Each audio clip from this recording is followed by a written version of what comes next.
Hello, and welcome to my YouTube channel. Let's go to Tunnel Mountain Village 1. Enjoy!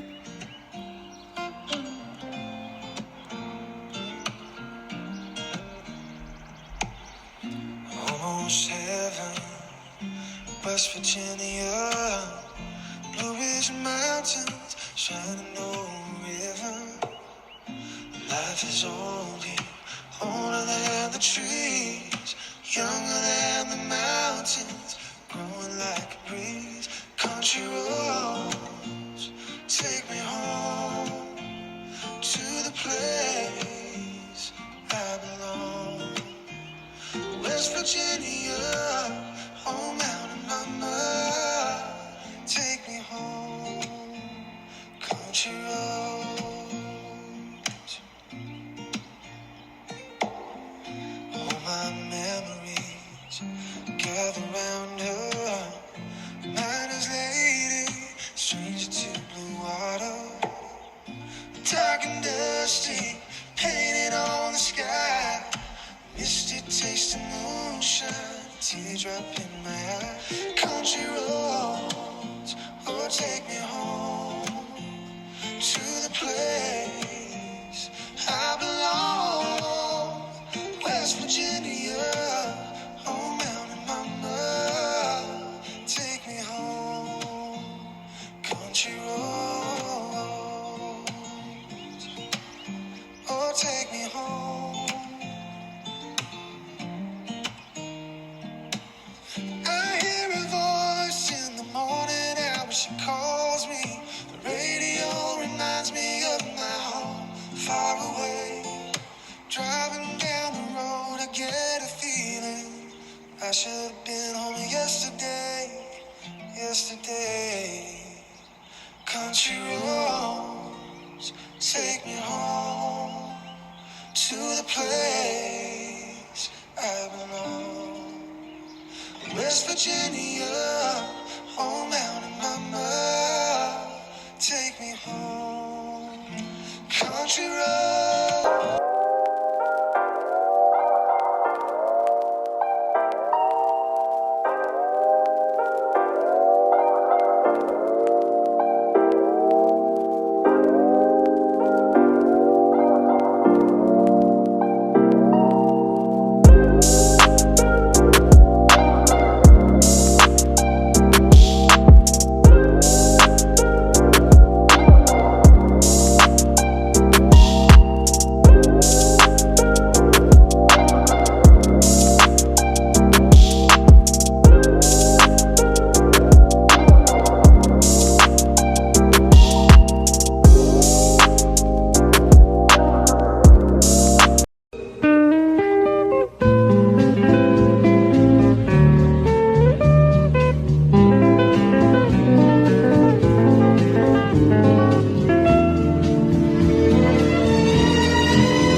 So after many hours, ito nakarating na kami dito sa aming campsite. So itong campsite namin is letter E, 45. So bingo! Oops, sorry, hindi pala ito bingo, nakalimutan ko.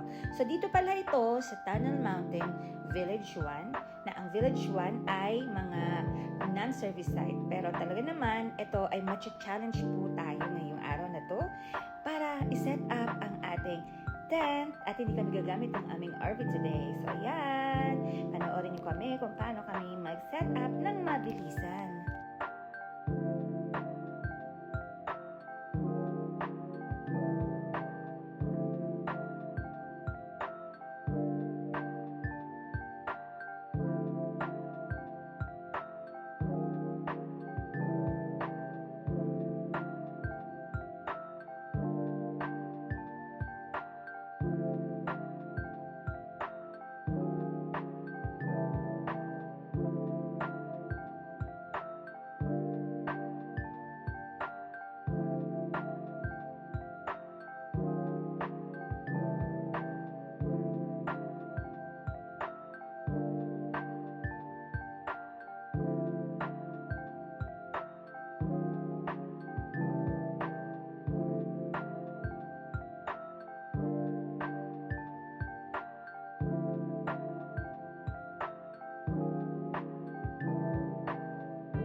Ayan, so pagkatapos namin mag-set up, ay pumunta kami sa bayan ng Banff.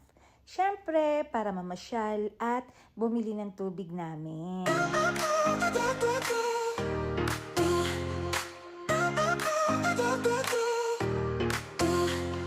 Dreams take me higher into the blue unknown. Feel the fire burning, heart made of stone.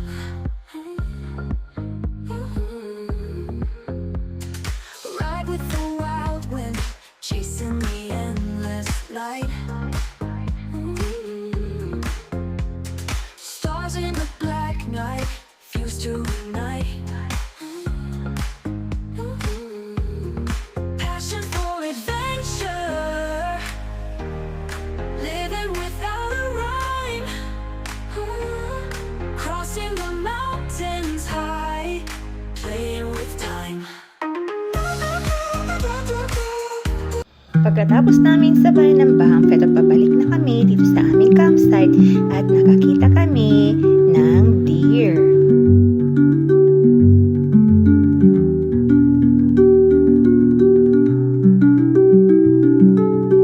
Hindi na namin na-video yung aming pagkain ng aming dinner kasi medyo kami nagmamadali dahil ito ay madilim na itong time na to. Kaya yan, enjoy na lang namin ang bonfire under the stars.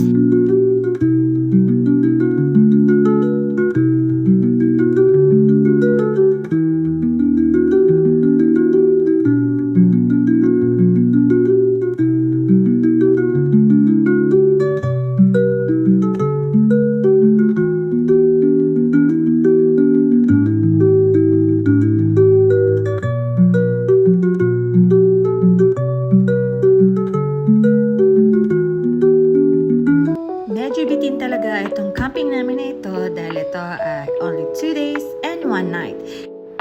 Tingnan nyo naman, sa sobrang ganda ng kapaligiran ay talaga naman babalik at babalikan namin itong campsite na ito. Nag-aayos na kami ngayon para sa aming pag-check out. So ang check out dito sa Tunnel Mountain Village 1 ay 11 a.m. Kaya kung makikita ninyo habang ako ay naglalakad ay mga nagliligpitan na ang mga campers.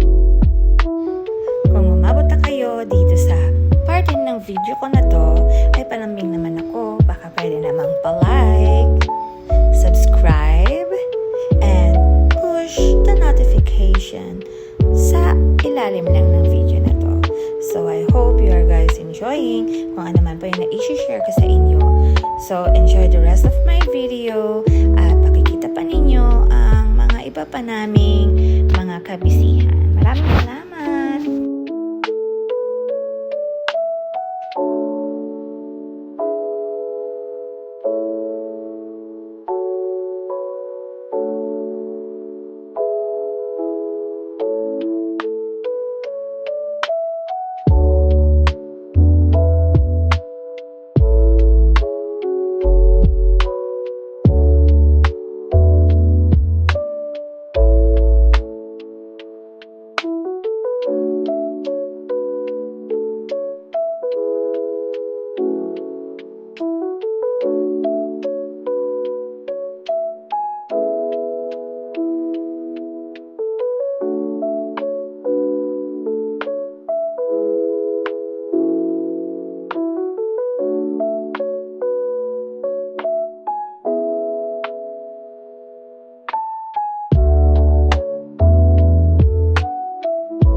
camping namin na ito ay masasabi ko talaga na very memorable. Lalo na bakasyon ng aming anak ay sigurado marami siyang magkikwento pagbalik niya sa school. At talaga naman, kung makikita ninyo ang kapaligiran, mga puno, itong langit na ito ay talaga naman God's creation is perfect for everyone. Huwag nating kalimutan na magpasalamat kay Papa Jesus sa creation na kanyang ibinigay at ibinahagi para sa ating lahat. At syempre, malaking pasasalamat ko talaga kay Papa Jesus na kasama ko ang pamilya ko na masaksihan itong napakagandang kalikasan. Kaya habang malakas pa kayo, ay huwag ninyong sasayangin ang oras para makasama ang inyong mga pamilya, ang mga mahal sa buhay. May pera man o wala, ang mahalaga ay masaya kayo. Malayo man o malapit ang inyong mararating at mapapasyalan, ay maging thankful kayo dahil kayo ay buo at sama-sama. Huwag nating intayin na maging huli ang lahat dahil hindi na natin maibabalik ang nakaraan. Thank you guys for watching. I hope you guys enjoyed.